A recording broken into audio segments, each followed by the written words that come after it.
A paz do Senhor para os amados irmãos.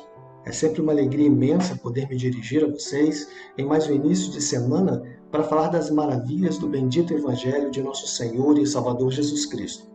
Gostaria de compartilhar com você o que Deus pôs em meu coração acerca apenas do versículo 7 do capítulo 5 da segunda carta do apóstolo Paulo à igreja de Corinto. O texto diz: porque andamos por fé e não por vista. Sei que essa frase não é a ideia central desse trecho, mas ao lê-lo, imediatamente me veio à lembrança a igreja, porque vivemos em uma geração que é muito semelhante àquela geração em Corinto, uma geração extremamente materialista, hedonista e imediatista. Daqui a pouco eu vou explicar esses conceitos e apontá-los na sociedade e também na igreja, mas me deixe primeiro falar um pouco desse trecho. Paulo vem falando que não devemos nos deixar desfalecer pelas dificuldades da vida, porque a nossa esperança não está nas coisas desta vida. Então, tudo que vemos aqui, tanto as coisas boas quanto as más, não deve prender a nossa visão a ponto de nos afastar do nosso alvo, que é Cristo. Tanto é que no versículo 18 do capítulo anterior, ele diz: não atentando nós nas coisas que se veem, mas nas que não se veem, porque as que se veem são temporais, e as que se não veem são eternas. Paulo foca o seu pensamento nas aflições que passamos, mas não importa se nos deparamos com uma visão maravilhosa que nos causa imenso prazer, ou algo terrível que nos provoque tristeza, medo ou revolta, porque nenhuma delas, por mais que durem, será permanente, e por isso não podemos nos deixar abater ou seduzir por nenhuma delas.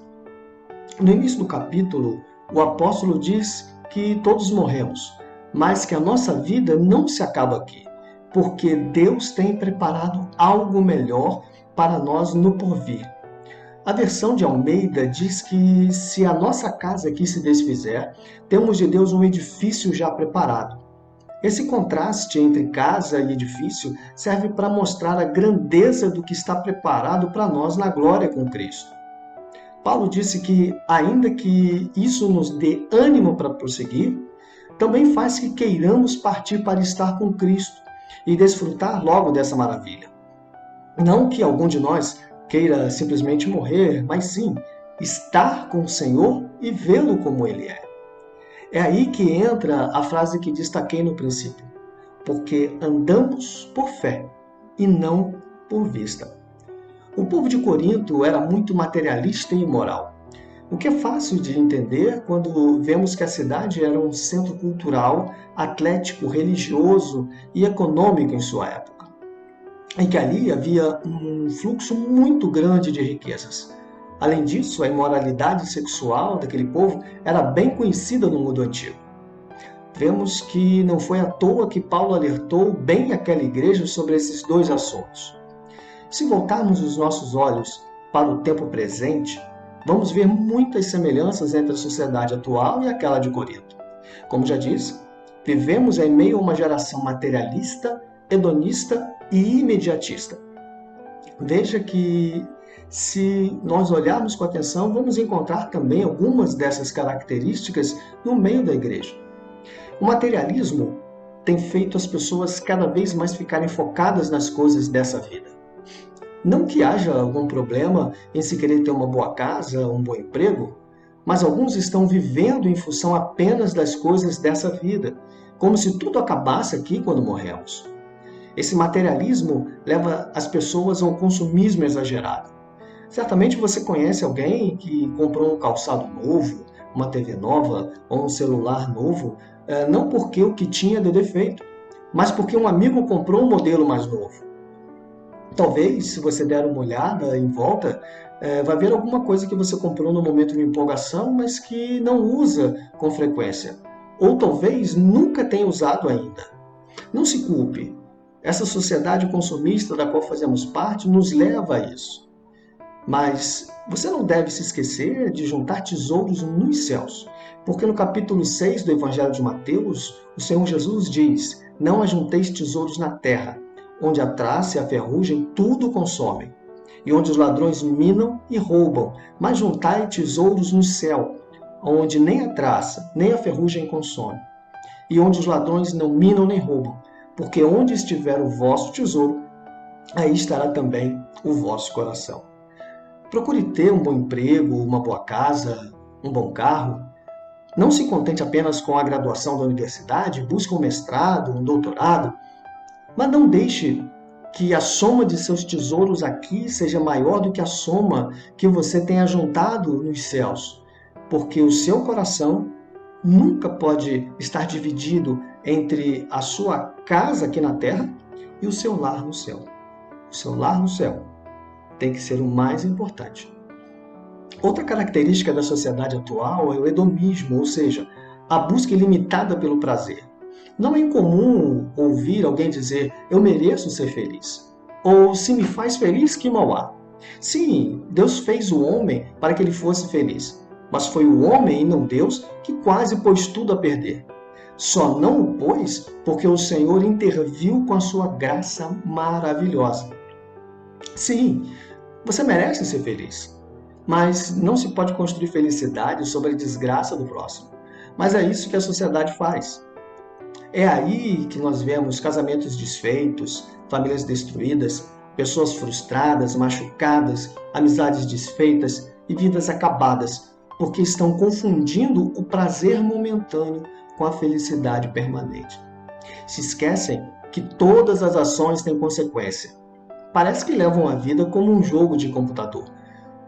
Se algo não aconteceu como você queria, você volta ao início da fase e começa novamente.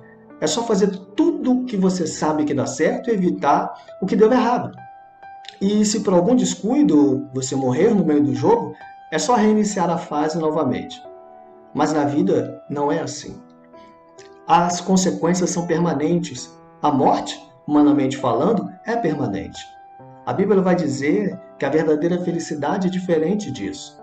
O Salmo 32 diz, feliz aquele cuja transgressão é perdoada e cujo pecado é encoberto. E o 34 diz, provai e vede que o Senhor é bom, feliz ou bem-aventurado o homem que nele confia. Tiago, no Novo Testamento, vai dizer que feliz o homem que sofre a tentação, porque quando for provado, receberá a coroa da vida, a qual o Senhor tem prometido aos que o amam. A verdadeira felicidade para o homem está em ter comunhão com Deus. Além do materialismo e do hedonismo, outro mal que assola a sociedade é o imediatismo. Hoje, com a tecnologia, parece que tudo está ao nosso alcance, no momento em que nós queremos. Os aplicativos de entrega de alimento, de veículos, viagens, filmes sob demanda, causam a ilusão de que tudo está disponível para nós quando temos vontade. Mas isso nem sempre é verdade. O pior é que começamos a achar que é assim também com as nossas orações ou com as promessas de Deus. Salomão nos diz que tudo tem um tempo determinado e é um tempo para todo o propósito debaixo do céu. Houve um tempo na vida de Abraão entre a promessa feita por Deus e o seu cumprimento. E mesmo assim, ele só viu o cumprimento em parte. Isso aconteceu na vida de José, Davi, Paulo, e não é diferente comigo ou com você. Deus determinou tempos para cada coisa nas nossas vidas. Confie que o plano dele é perfeito. Confie que o plano dele é melhor. Não permita que o materialismo, o hedonismo ou o imediatismo minem a sua confiança em Deus. O crente não pode se deixar influenciar pelas circunstâncias. Ao contrário, é ele que influencia o mundo ao seu redor com a sua fé. Quando estamos numa tempestade, com ventos fortes e muita chuva, as nuvens não permitem que nós vejamos o sol. Mas não é porque não o vemos que ele não está lá. Assim também é na nossa vida, no meio das lutas, nuvens negras nos cercam e às vezes não conseguimos ver Deus agindo. Se confiarmos naquilo que estamos vendo, vamos desistir, vamos desfalecer. Mas é aí quando nós devemos andar por fé e não por vista. É aí que nós testemunhamos o poder da oração. Talvez você se pergunte, mas eu tenho fé. Por que eu oro e nem sempre Deus me atende? Nossas orações são sempre ouvidas por Deus e atendidas conforme o seu propósito. Sobre isso, João escreve que esta é a confiança que temos nele, que se pedimos alguma coisa segundo a sua vontade, ele nos ouve.